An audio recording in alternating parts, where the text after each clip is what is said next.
لامصب زباله گردیشون هم با ما فرق داره. اینا رو میبینیم بهشون میگن دامستر که پشت این فروشگاه ها میذارن و اینا یه سری از اجناسشون که فروش نمیره رو میریزن اینجا. نگاه کنیم پشت همه این فروشگاه ها از این سطلا هست. توی آمریکا خیلی از فروشگاه ها جنس های پس گرفته شون که حالا یا خودش یا جعبش آسیب دیده یا حتی قبلا توی ویترین بوده یا یه جای کوچولو شکسته شده، به دلیل خرابی و حتی عدم کیفیت مناسب میریزنش دور توی این دامسترها یا سطل آشغال‌های بزرگ.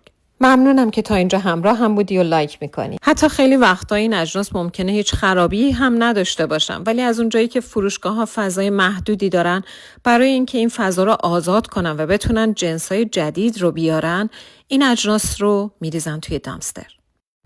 خیلی وقتا هزینه انبارداری این اجناس از ارزش این اجناس خیلی بیشتره و برای فروشگاه ها صرف نمیکنه.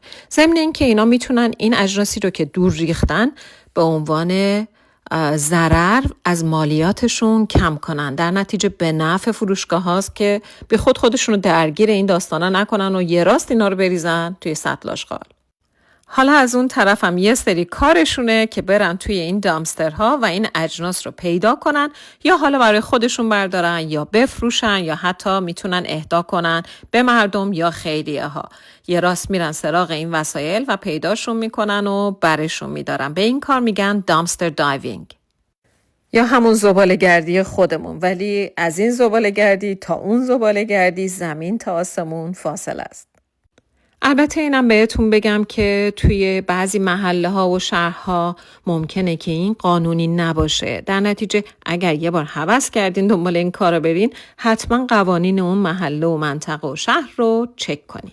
و همونطور که میبینین این دور ریختنا فقط به لوازم خونه ختم نمیشه و حتی اپل و کلی چیزای الکترونیک دیگه همین کارو میکنن. تو بودی دنبالش میرفتی یا نه؟